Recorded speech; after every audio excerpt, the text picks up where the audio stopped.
Welcome to Sideline Sisters, where we empower women in sports one conversation at a time. We celebrate the women who make the WNBA legendary while providing our unfiltered thoughts and analysis on the game. Winsidr is expanding its network to include more diverse voices that are knowledgeable and passionate about the WNBA. Hear from the women who are redefining WNBA coverage and hoops talk. I'm Jasmine Harper. And I'm Pedraza, and you're courtside with the Sideline Sisters. Welcome back to another episode of Sideline Sisters. We are your hosts, Candace, Pedraza, and Jasmine Harper. Jazz, how are you doing today? Pretty lovely on this Tuesday. I had Pilates today, so I'm feeling great, feeling pumped up, excited, very energized. What about you? I am unfortunately feeling the opposite just because there is a heat wave right now in Jersey, which sucks. And so been a little hot, a little struggling, but we are here. And I'm excited to distract myself from the heat talking about the WNBA. And it's been a minute since we recorded. Oh my gosh, we have breaking news coming down on Sideline Sisters. According to Annie Costabile of Front Office Sports, multiple league sources are telling her the Indiana Fever and DeWanna Bonner are heading for a breakup.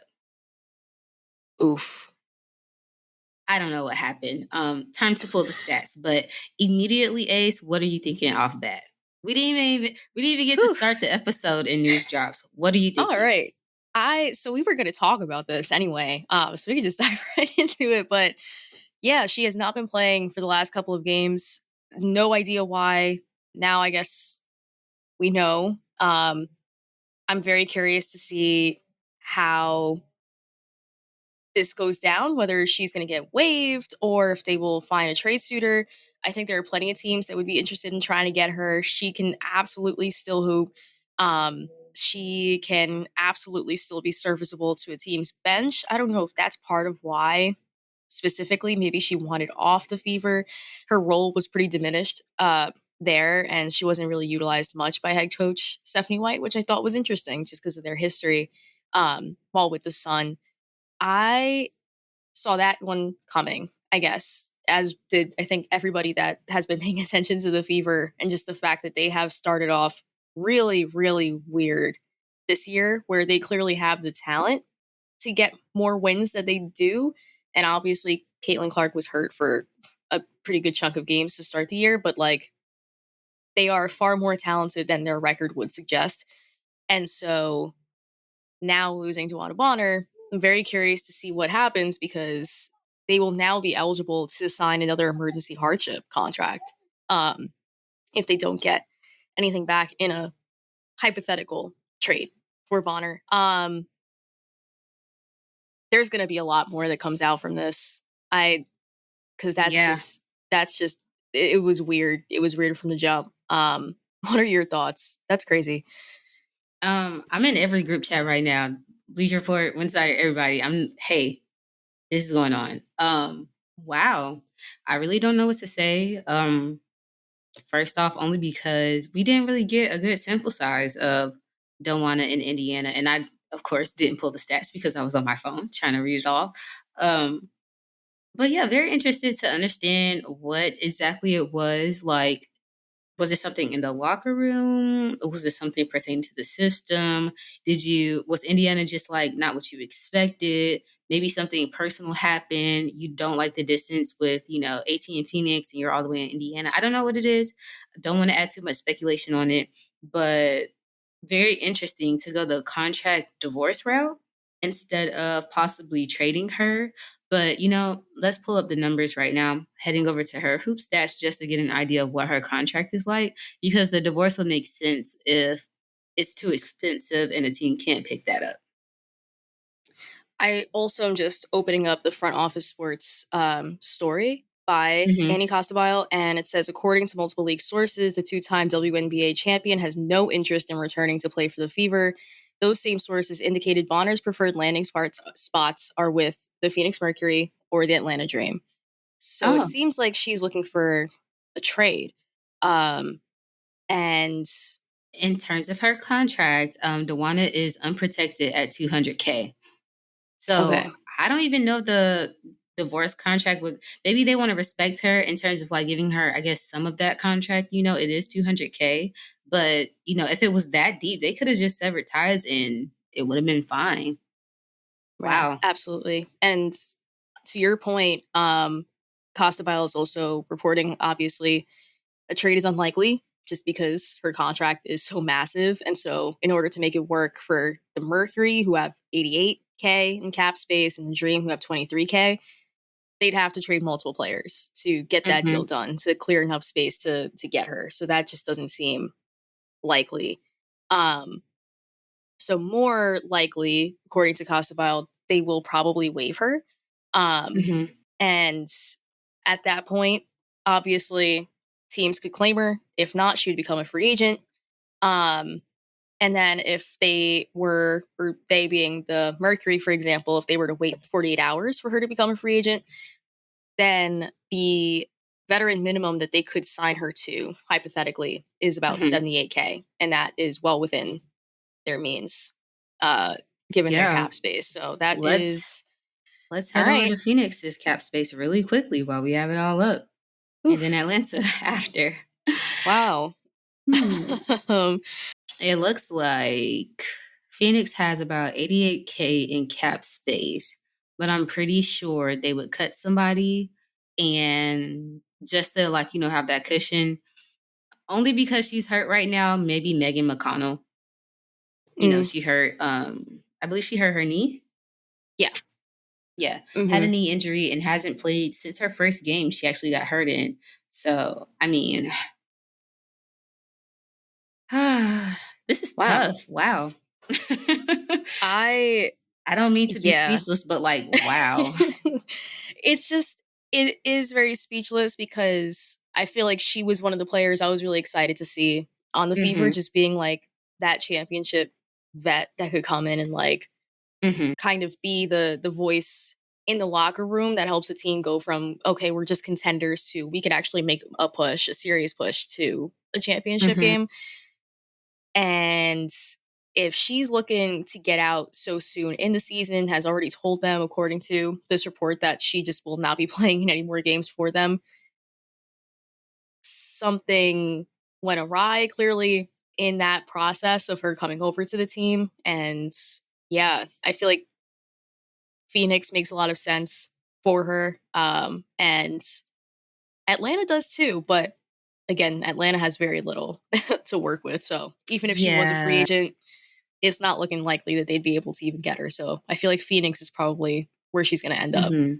Yeah, Atlanta only has about 23K left in cap space right now. They would definitely have to cut a player, and everybody on their contract is protected except for Tahina Pau, Taylor Thierry, and Maya Caldwell. And I would say 2 out of the 3 of those players, I don't think that they should be moving, just given how well they've been playing, being Tahina Pau and Maya Caldwell. So seems like DeWanna Bonner is headed for the Mercury. That seems like the most likely landing spot. She only played 9 games with the Fever, averaged 7.1 points, 3.8 rebounds, and 1.6 assist. Overall, she shot 34.5% from the field, and from 3, it was 36%. From the free throw line, 89.5. Yeah. Not an awesome start, for sure, from her. It's not very DB-esque.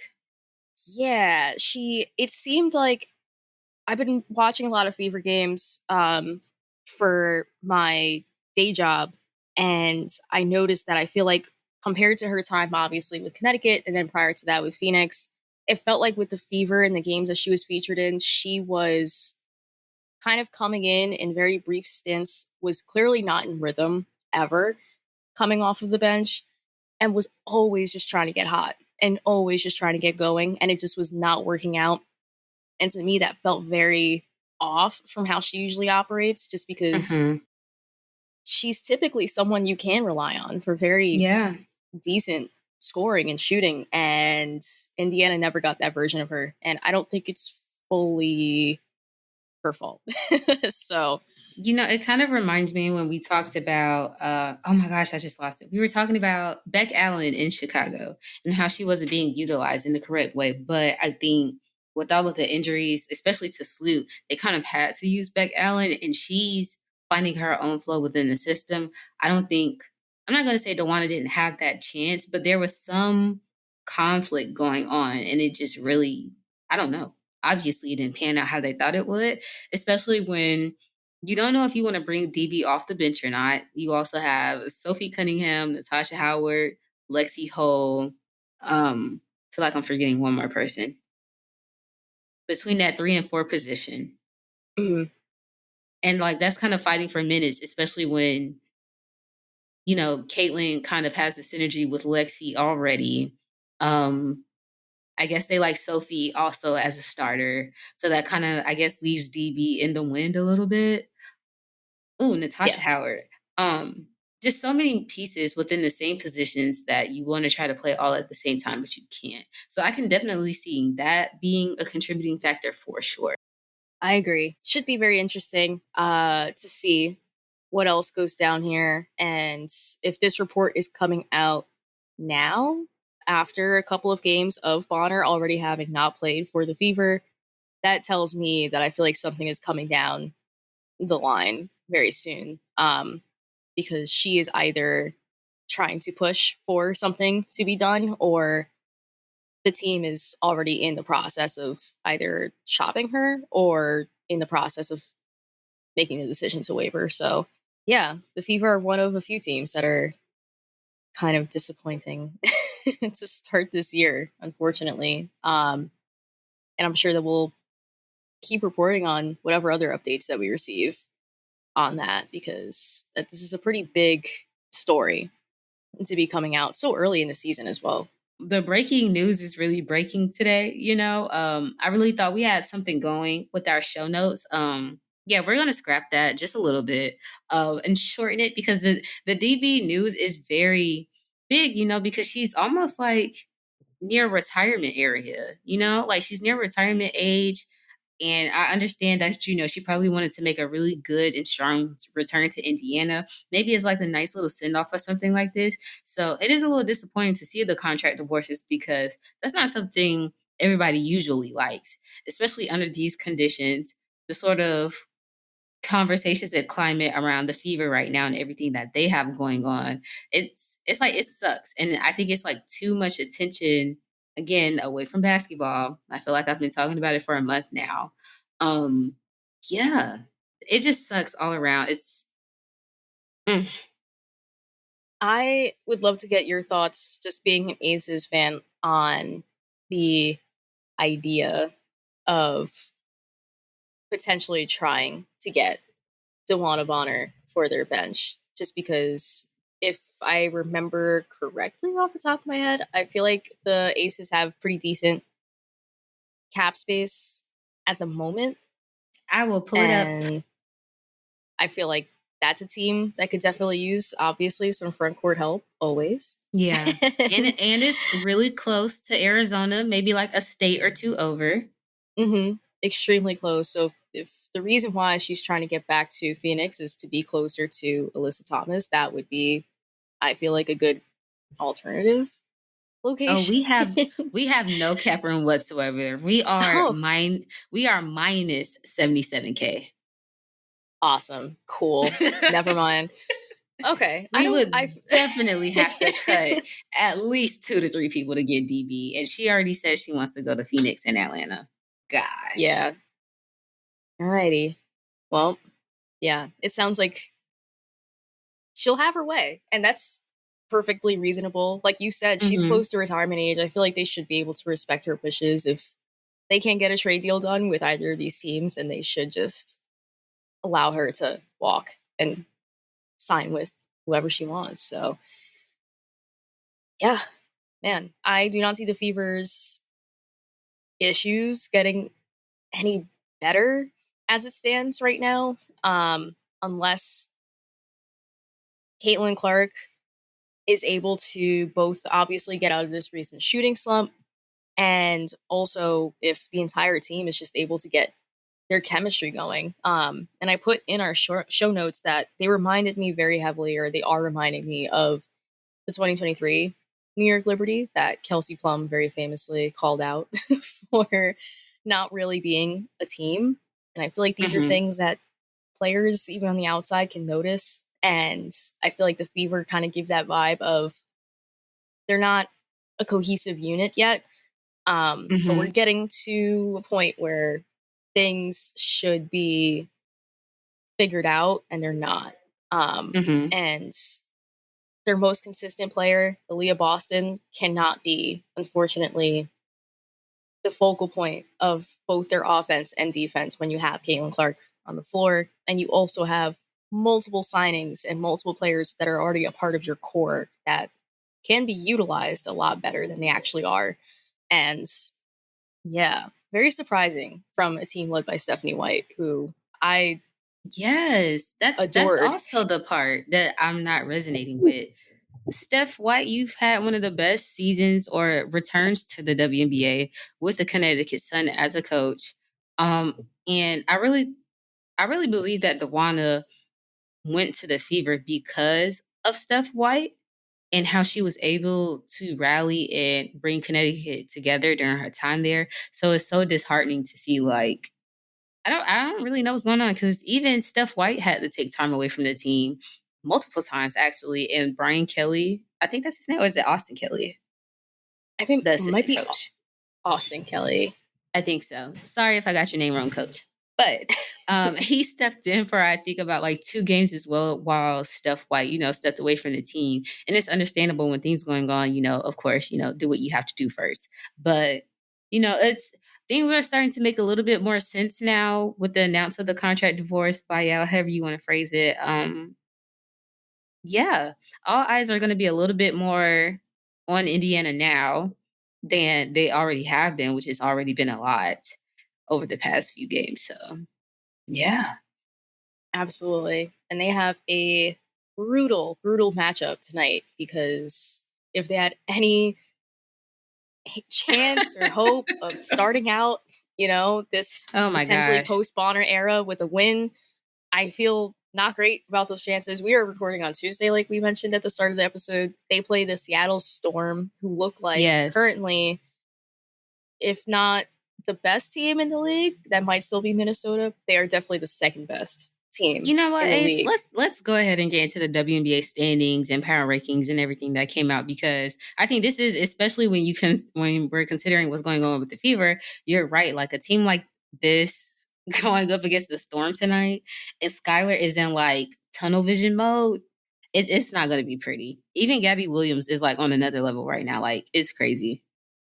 It is wild. Nneka Ogwumike just got named Player of the Week. She has been on fire, looking like a very all of a sudden MVP candidate, which Skylar Diggins, I think, said during a press conference recently for the Storm, saying that she feels like Nneka's probably the most disrespected MVP in the league, and I could absolutely see her argument.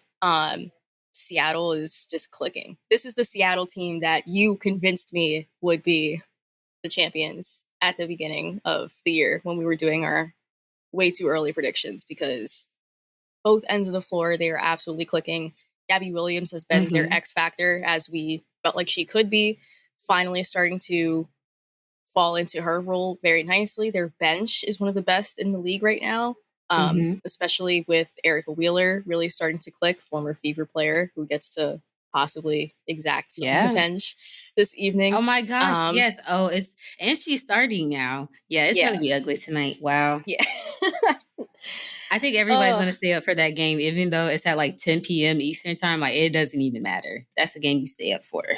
It is so late, but I'm very excited. Like, Ezzy, of course, she is still, as always, a perennial Defensive Player of the Year candidate. And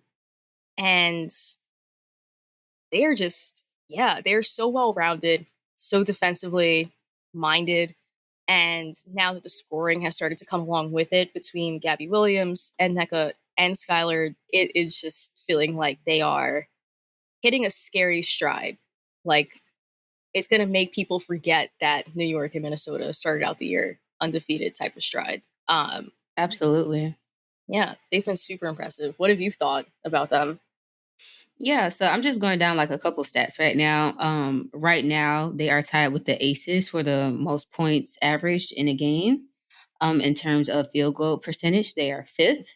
In terms of 3-point percentage, they are fifth. They kind of dip off around free throws. Right now they're eight, and in rebounds they are ninth. But then for assists, they're number one. For steals, they're number one, and for blocks, they're number. Oh, it's a three-way tie between them, the Dream, and the Wings in terms of blocks. So I think they're right where we need them to be. I don't need them to be at the top and have to maintain something so a little bit difficult and great as we seen with Minnesota and New York. They finally took their losses, and I think New York has lost like two back to back, I think, also. Mm-hmm. So like I think with Seattle, it's kind of nice to be in that middle area because especially when it comes to playoff time, I feel like those are the teams you want to compete against. Those who are a little bit more or less evenly matched to where you could pull off like a game or two and not really have to be worried about it going forward. I like what Seattle is doing. Gabby Williams is hitting her stride. She's playing some of her best basketball in her career in the WNBA right now. Same thing with Skylar and NECA. I really enjoyed what Skylar had to say about NECA after their last game during the press conference. That she's basically one of the most disrespected and overlooked MVPs in our league. And I can definitely understand that.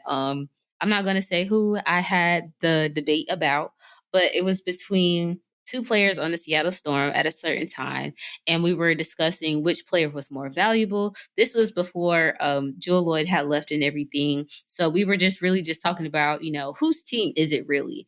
And NECA. One person tried to argue with me that it was NECA, and I said no, only because you have Skylar and you have Jewel. NECA isn't really seen as like the primary scorer. It doesn't really seem like her team, but when you really come down to it and the impact that she's putting on multiple ends of the floor on both sides, really, she impacts the game. She's the glue of the team. She's very calm and steady as well as a leader. So I can appreciate that about her game. And I feel like the synergy between Gabby Williams, NECA, Skylar, even Ezzy. I know Ezzy and Alicia Clark are both having somewhat of a little tough time just getting back in the groove of things, but I think by the end of the season, that's not even going to be a worry. So I think that the synergy and chemistry between all of the players on the Storm right now is starting to click and it's starting to trend upward, kind of like the Golden State Valkyries, how I don't know if it was because the overseas players left or they just kind of wrote it out after they left and they are trending on an upward trajectory as well. I think both of those teams are kind of like showing everybody, hey, like we're here to compete. We don't need to be at the top, but we're damn sure not at the bottom. And I can appreciate that. Absolutely. And I feel like them and Golden State are a really great comparison just because both of them play very similarly, like very physically, but not in a way where it's just like, all right, you know, this is too physical. Like you're obviously just trying to foul and aren't playing clean defense. Like both of these teams are really excellent defending teams. I also just wanted to mention another DeWanna Bonner related update, and that is that Ben Pickman of The Athletic reporting that the Fever are looking at potential trades for DeWanna Oh, Bonner, and they are exploring trade possibilities for her. So okay. doesn't Yeah, mean back to DeWanna. Let's go look at these doesn't mean rosters. doesn't mean it's gonna happen. But Mm-hmm. again, as we mentioned, if Phoenix, for example, was trying to get her, maybe a few of their rookies would make sense in terms of contract aggregation to get the deal done. But those are the bench players that have been performing so well for them, though. And I understand that it's DB. Don't get me wrong, but like Monica Koakani, come on now. I Yeah, I don't know. it scares me because their owner is Matt Ishbia, and he Ugh, is sorry. yeah, exactly.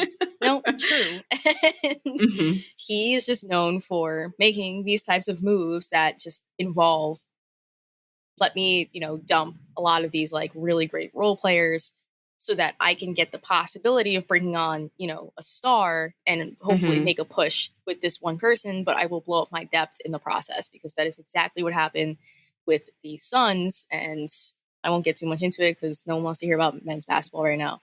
but that scares me in that respect because I totally agree with you. They shouldn't change anything. They should wait it out. Do I think that there are teams that would trade for DeWanna Bonner? Absolutely. So I guess that's the Vegas. Exactly. There you go. Like this, that's the risk and reward. You have teams like Vegas who are sort of on the periphery of the playoff seeding right now, and that's probably a little shocking to them, just as an organization that's been so shocking consistently. To me. Yeah, that's just been consistently, at the top for the last couple of seasons, and I feel like she would be a great fit for them there. They're not getting much out of their bench right now, so it would make sense to consolidate a few of their bench players to try to get DeWanna Bonner over to the Aces. I think they might be the only team that I could think of that would make a big swing like that, just considering they feel or probably do feel that they're built for contention right now. And so adding a piece like Bonner would just push them back into the 1 through 8. I don't know where, but would just push them back. And that's probably the only team I could think of because Seattle's doing amazingly. New York, I don't know. New York is interesting because they did just lose Jonquel Jones. Y'all have enough. Okay. They just lost her. No. I'm just saying. They have cap space. They have a lot of cap She will be back. First of all, speaking of Jonquel, she's out here tweeting about Love Island USA right now. Like, there's not a whole thing going on the timeline. Sister, I need you to read the room, okay? I know you're trying to pull like your little KD Twitter moves right now, but there are bigger things to fry. Like, even if y'all wanted to get her, Jonquel, go recruit right now, okay? Stop tweeting Love Island, okay? Stop it. But I do hope that she comes back healthy and better. But one thing that I will point out about Phoenix is that they have 2 2026 picks, one in the second round and one in the third round. If they are willing to trade those picks, and maybe I feel like cap-wise, it would probably take 2 players, maybe. I think they could bring that to fruition. But, like, that's really leaning on Ka, Satu, AT, Sammy, and DB, even Kalani Brown and Natasha Mack to be 100% healthy, like, at all times. And they've already had, like, issues with health. Yeah. I think that I definitely think the Aces would be probably the only team I could think of that would threaten Phoenix for trying to get DeWanna Bonner back. Just because they, I think, would be the most comfortable in parting with a lot of their players right now that aren't a part of their core. And they also don't have an actual GM right now. And so I feel like anything goes. I'm sorry. My face. For their front office right now. Which, for better or for worse, is just their reality right now. And that doesn't necessarily mean they're going to make a bad move, per se. DeWanna Bonner would not be a bad move for them. But I don't know. We shall see. The Aces also have a 2026 second round and third round pick. I don't like to just throw any player out there and say, hey, trade them and send them off. But if it was really in Vegas's best interest, and even DeWanna's best interest, like if you want to compete for a ring and you see a team that has a need, please come and save the Aces. And I will offer you, I'm going to say offer. I will offer you maybe Tiffany Mitchell and some picks, maybe we waive you and resign and restructure your contract. I don't know, whatever we got to do. Like, I really think the Aces would make a lot of sense. I'm not mad at Phoenix, but I don't want to disrupt Atlanta. And that's another team that we were going to talk about today. Tahina Pow is doing amazing right now, especially as a rookie. I think she's leading the league in 3-point percentage. Crazy. And she's coming off the bench doing it. This isn't even a starting rookie who's making an impact in that way. I really like what Ryan, Naz Hillman, and Alicia Gray have going on. Especially Alicia. She's really hitting another level that I didn't think that I would see for her inside of Atlanta. I thought she would have to leave Atlanta, kind of like how she left Dallas and hit a different gear. But I can see it right now. I think she's having a lot of success. She's in the right system that is using her abilities in the best way. And I really appreciate that for her because I think it was a real struggle in Dallas, different coaches, Greg Bibb and everything. So I really don't want to disrupt what Atlanta has going on because, for one, they're making me a believer, making me eat my words. And I think she would have the same issue there that she did with the Fever in terms of starting roles between the 3 and 4 spot, because BG and Bree Jones have found their synergy. They know how to play with each other on the court now. It's not really like an ice or anything either. It's actually very pleasant to watch. And I don't think that adding DB into that mix would really, keep Atlanta in that top spot. I think they would kind of have to restructure things. So yeah, Aces, get on the phone. I don't know. Is it Nikki Fargus? I guess you're our acting So. GM Yep. sister. Do I need to shoot you a DM? Like, I can. Make it happen. I agree. I wouldn't want to disrupt anything with Atlanta right now. I think that when they drafted Tahina Pau, this is what I expected to see from her, given that Carlos Mesco's entire philosophy has to do with, let's try to get the most, efficient 3-pointers as possible throughout a game. It's obviously benefited Alicia Gray, who's shooting the best that she has in her entire career from 3-point range, and obviously helping Pau, who she actually had a bit of a slump her final year at South Carolina from 3-point range. So seeing her get back into her groove and back into her bag when it comes to deep shooting is so great to see.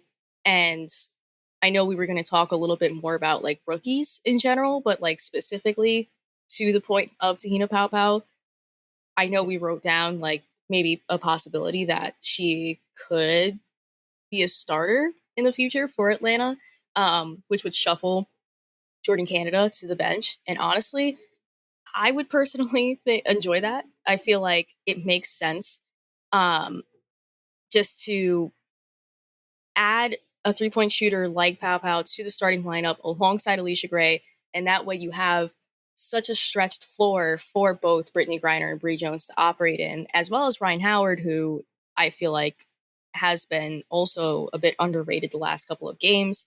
I feel like she's definitely picked it up after a slower start. Adding that type of shooting to the starting lineup is just going to make them an even stronger starting unit. And I feel like Jordan Canada being the bench facilitator makes a lot of sense, Yeah, especially just I because like that. she isn't necessarily the best 3-point shooter, and that's fine because she could hit the mid range. She's a good finisher. She just doesn't really have the deep ball going for her, but her off the bench would make a ton of sense to me. And so I definitely agree. I feel like Pau has definitely come into her own, and she's just one of the few rookies I feel like this year that's really actually made such a huge impact for their team. That's outside of like maybe those top picks in the first round. And again, proving why it was very weird that she was picked so late, in my opinion, in the draft this season. So yeah, I'm very happy with what I've seen so far from her in Atlanta. Yeah, I'm sorry. The DB news is just it's an earth shaking moment. I'm still trying to process it. Because honestly, like people have been talking about it for I think a couple of days now, and I'm like, no, like it's one of those things where I feel like when you sign with a team, sometimes, but especially with the Fever right now, like you understand what you're kind of getting yourself into. Maybe she didn't. Maybe she did. Either way, come to the Aces, sister. Um, so some other news that dropped today around the W, Marina Mabrey is out for about 2 to 4 weeks with a knee injury. How do you think that'll bode for the Connecticut Sun, who are arguably fighting for last place right now with the Dallas Wings and Chicago Sky? It will do, I'm sure, what they are trying to do, which is tank a bit this year. I love the way they're tanking though, because it does feel like they are like competitive during games, but they just It don't feels have organic. like, yeah, it's like a very natural tanking process where it's like, no, you genuinely just do not have the pieces to win these games, and that's fine. I like what they're building in Connecticut. I feel like Marina Mabrey has been an excellent veteran on that team, despite, how her, season kind of started with them, which was with a trade request that never got Yeah. fulfilled. And, Mm-hmm. anyone that is terminally online, sees the relationship that she's built also with her rookie, with Sanaya. And I just feel like that's a great sign. And that's something you always want to see, especially for a team that could really use anything to root for right now. And so I feel like being able to root for their rookies, Anissa Morrow has been really, really great for them the last couple of games. That's fantastic. But I think that her being out, that's kind of a very early, in my opinion, nail in the coffin for Connecticut. And definitely can see them really securing. It's so weird to talk about it like that, but definitely securing that 13 seed in the standings over Chicago and LA, because I don't see where they get their scoring from without her on the floor. Yeah, I agree 100%. Honestly, the only teams, so Chicago, Dallas, and Connecticut, I don't see them turning their seasons around. I know we're only like 14 to less than 20 games in. I don't care. It's not going to happen. They are 2-12, 3-12, and 3-10. That's tough. I remember last year Dallas went on like a 9-game losing streak. It was terrible, and it was like so many people just wanted to watch it. And I'm like, listen, let them just move on to next season, okay? But I don't think one thing that I don't like about Dallas being in the bottom is this happened last year and you got Paige. If it happens next year and you get like AZ or somebody else, then that's really gonna like irritate my spirit. But I'm just gonna let it ride for right now. Between I think Washington and the Sparks, more so Washington, has the best odds of trying to fight for a playoff spot. Right now, the top 8 consists of Minnesota, New York, and in this order, Phoenix, Atlanta, Seattle, Golden State at 6, Vegas at 7, and then Indiana at 8. Depending upon how this transaction goes with DeWanna Bonner, I can see Indiana missing the playoffs if Washington can get just like a really good streak going. What do you think? Totally agree. The other player of the week was Shakira Austin, who I have been long waiting to see a fully, or at least mostly healthy season from for Washington, just because she is one of the most fun post players to see in the WNBA. And watching her game, it makes me want to like shoot a message over to Angel Reese and just be like, this is what you can be. Like exactly Shakira Austin's game. I love what she brings to Washington. I was worried about them having just one too many post players, but honestly, it has worked out great for them. Yeah, I love it. They have a point guard waiting in the wings with Georgia Amore, who can come back next year. And that she in and of herself is basically a draft pick for next year for them, in the same way that I thought Liz Kitley would be kind of that for the Aces, since they didn't have that first rounder this year. I can absolutely see Washington jumping Indiana for sure. I think that they have the better chemistry. They feel more like a cohesive unit to me at this point in the season. They've had some really, really close losses. They literally just dropped a game to Dallas, which is not, or no, they just won a game against Dallas, excuse me, in a game that, in my opinion, should not have been close for them. But they've shown the ability to keep games very close, even against tougher opponents that are not Dallas. No shade to Dallas. It's just you guys are not piecing it together right now, and that's fine. But I like them a lot more in the postseason than Indiana right now, which I'm shocked to be saying right now, because I really did think Indiana was a lock to at least be somewhere in the 5 to 7 conversation this season. And that was because of DeWanna Bonner, though. Like, she hasn't really played. It's not wild. It's wild when you think about it, because that was kind of the whole, aside, like, you have Caitlyn, but like Caitlyn, Batman always needs a Robin, you know, and Caitlyn and Aaliyah aren't going to be enough when you have Natasha Cloud and Brianna Stewart, Skylar Diggins and Nneka Ogwumike. Like, Chelsea Gray and Asia Wilson, I'll still throw them in there regardless. Like, they're 2-time champions. Back-to-back Aces champions, sorry. Sorry, Fever.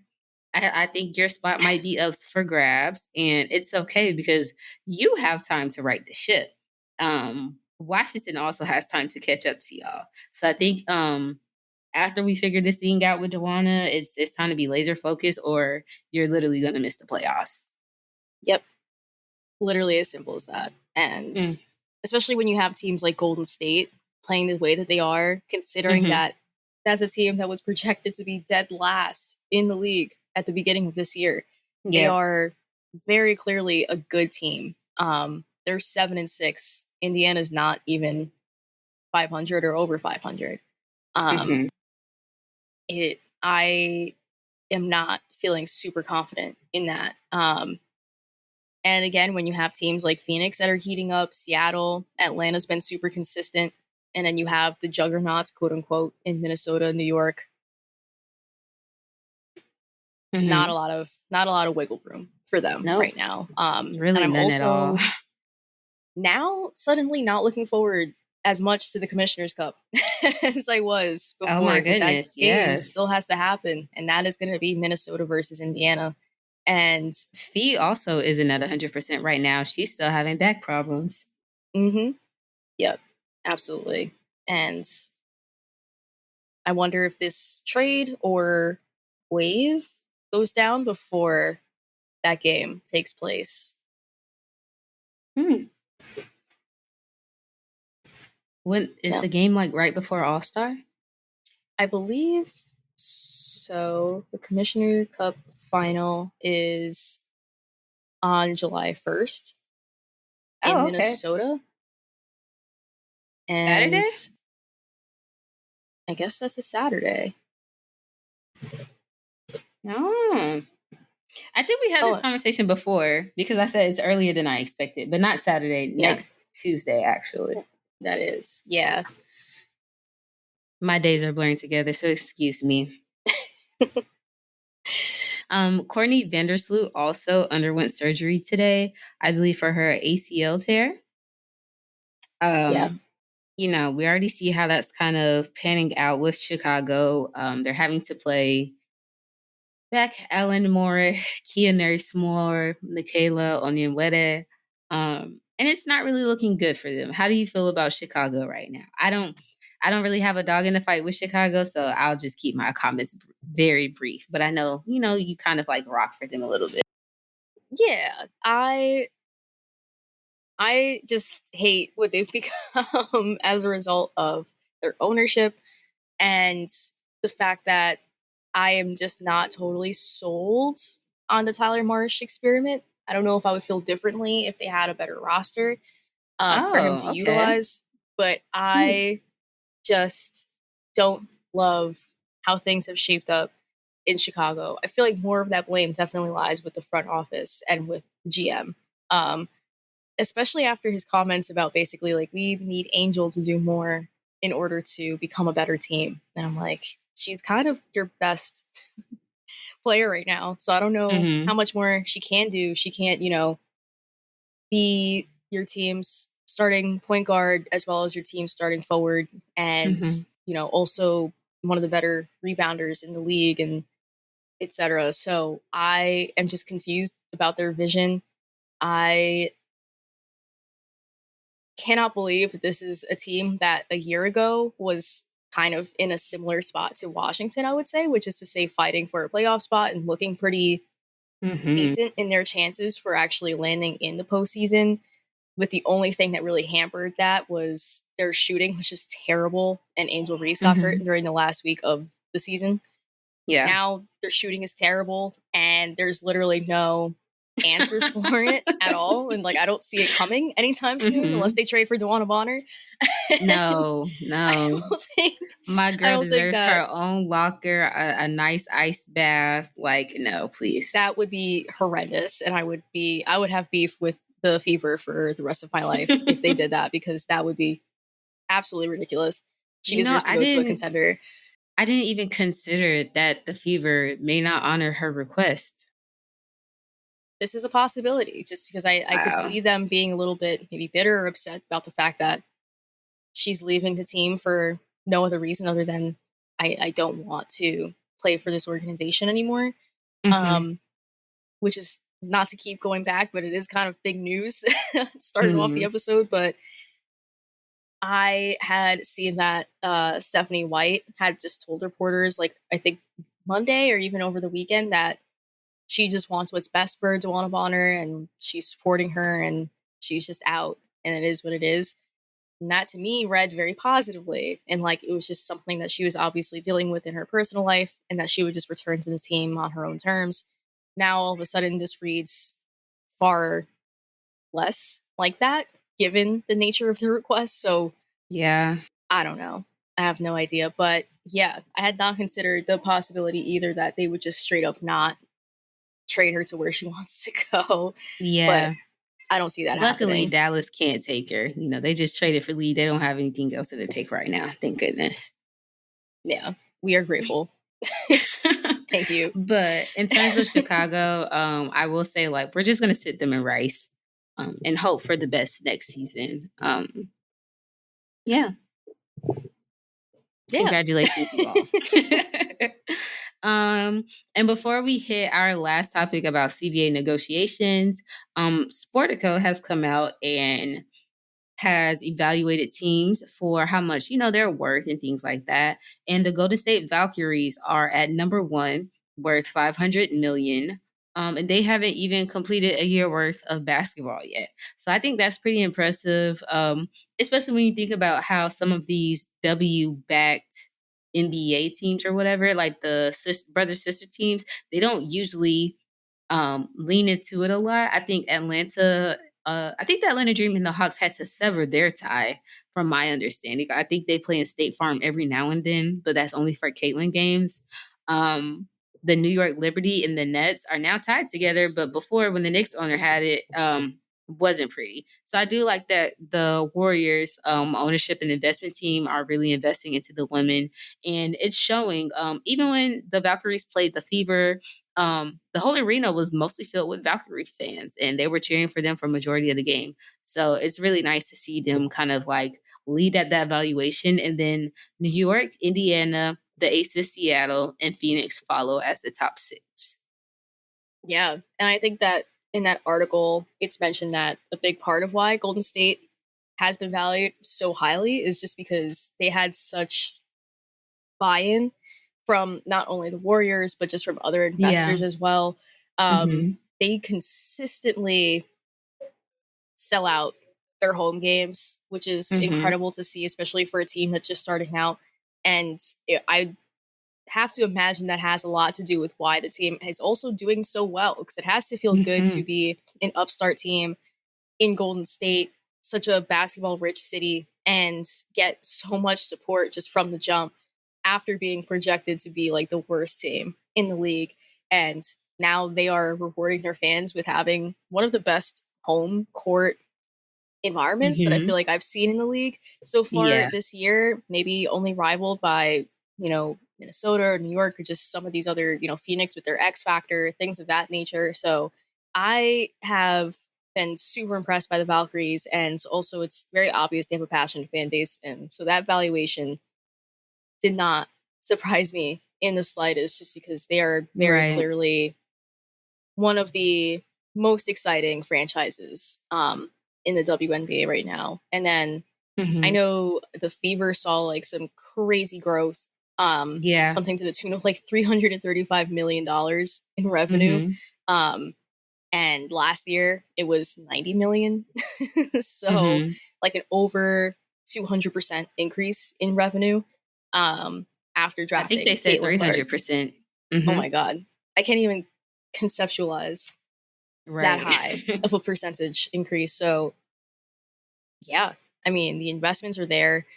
And then we have 2 new expansion teams coming in next year as well, in Portland and Toronto. Toronto has ties to, or some of their investment has ties to the Raptors team. And then with Portland, same thing for the Trailblazers. I don't know if that one's a good thing or not, but we shall see. But obviously, people are coming in with bags and bags of money to try to invest in the WNBA right now when it is the best time to do so. So it's really cool to be able to put a number to what we're already watching in the league, which is to say ridiculous growth. Mm-hmm. And in that same valuation article, it valued the league itself at 3.5 billion. And that leads into our final discussion of the day about CBA negotiations and how players are making unified statements right now after the game. With these valuations coming out, it's kind of adding fuel, to the WNBPA, the Players Association, and to the players themselves to really rally and go after what they're asking for. Chelsea Gray spoke out today with the Las Vegas Review Journal. Sid Colson spoke out before the Fever's last game. Kayla Thornton, Elizabeth Williams, players are coming together to really just, fight for one another. They're asking for a better care for mothers, a share of the pot or share of the pie when it comes to revenue and jersey sales, marketing, merchandising, all of this stuff. Players are not really reaping the benefits of what they're putting out there. And this is kind of like even the NIL conversation and how these institutions profit off the name, image, and likeness of college athletes, but aren't paying them anything really outside of the scholarship. And that hasn't really been fair for decades, really, for centuries, however long. But I think in the scope of the WNBA, players feel that they should be able to benefit from it now instead of waiting around. And a lot of these players have been in the league for over a decade. Like Yeah. everybody in the league right now isn't within like the first 2 years in the league. Like there are some players who've been around for 14 years. Tina Charles got drafted in 2000. Ooh, let me not lie. I don't want to add ages to Tina's years. But just putting it out there, like people or certain players have been in the league long enough to see the growth of it, and they're still not even benefiting from it. I think Courtney Williams went public on her Studbud stream and said that the Minnesota Lynx got paid $3,000 for making it all the way to the finals last year. That sounds, excuse my language, batshit crazy. Like $3,000, you can go Yeah. get a job at Target and bring home $3,000 like within like a couple of months. But it's like at the same time. So let's try to make sure that these players are valued and are actually immediately reaping the benefits of what they're doing so that 20 years down the road, they're not getting a big check from the WNBA. Hey, we should have paid you all this money years ago. No, give it to them now. Yeah. Let them have their money now. Absolutely. And I just wanted to like understand a bit of like the context behind the specific call for league revenue to be split evenly with them. I did not know that they only get 9.3% of the WNBA's revenue. Yeah. And the NBA, the NHL, the NFL, they get around 50% of the league's revenue. And I think Chelsea Gray had said in a recent interview that she wasn't necessarily, or the players weren't necessarily advocating for similar salaries to quote unquote the men, which is to say the WNBA, or excuse me, the NBA players. And they're just looking for an even piece of the pie. And I feel like equity. That's the point of being a worker, quote unquote, anywhere. You're trying to get equity in what you're investing. They're investing sweat equity into the WNBA and are looking for that. Equity, body equity, time equity.